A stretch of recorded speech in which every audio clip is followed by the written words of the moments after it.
scarcity of Naira notes in the banks nationwide has continued to hit harder even after the Yuletide season. Fresh developments in the financial sector indicated this despite the Central Bank of Nigeria's move to ameliorate the cash crunch situation by suspending charges for cash withdrawals above regulatory limits. Banks across the country have continued to ration cash withdrawals in the banking halls and through their automated teller machines, while point-of-sale operators have taken advantage by hiking transaction fees by not less than 100%.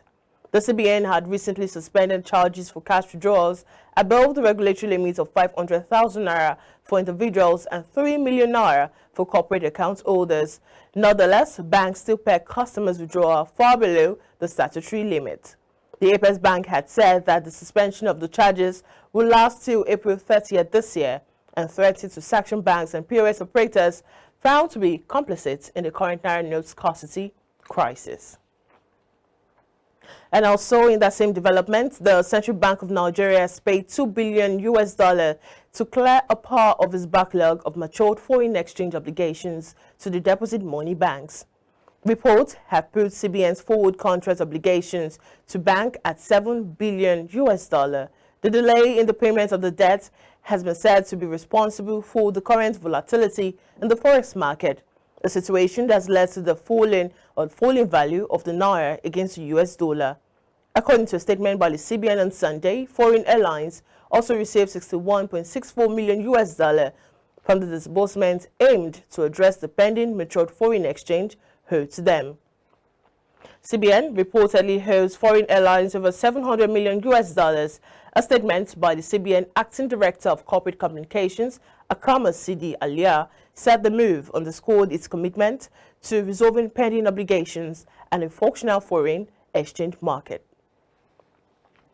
And the Nigerian Electricity Regulatory Commission has expressed concern over the electricity load rejection by power distribution companies despite the blackouts witnessed in many parts of Nigeria.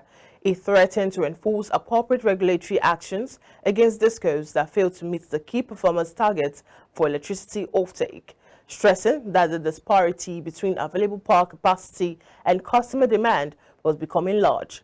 The power sector regulator, in its latest quarterly report for third quarter 2023, stated that the partial activation of contract regime, which took effect in July 2022, defined the target volume of energy to be offtaken by discos at any time as their partially contracted capacity.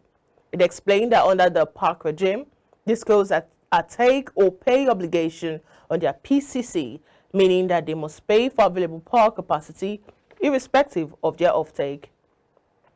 It also said the structure was consistent with international best practices for long-term contract-based power procurement and ensures that power generation companies earn capacity payment to compensate them for availability. And the Minister of Agriculture and Food Security, Abubakar Kyari, says the federal government has commenced the massive production of food crops to bring down the prices of food items across the country. He said the target of the government was to reduce food inflation, describing it as the major reason for the high rate of inflation in the Nigerian economy.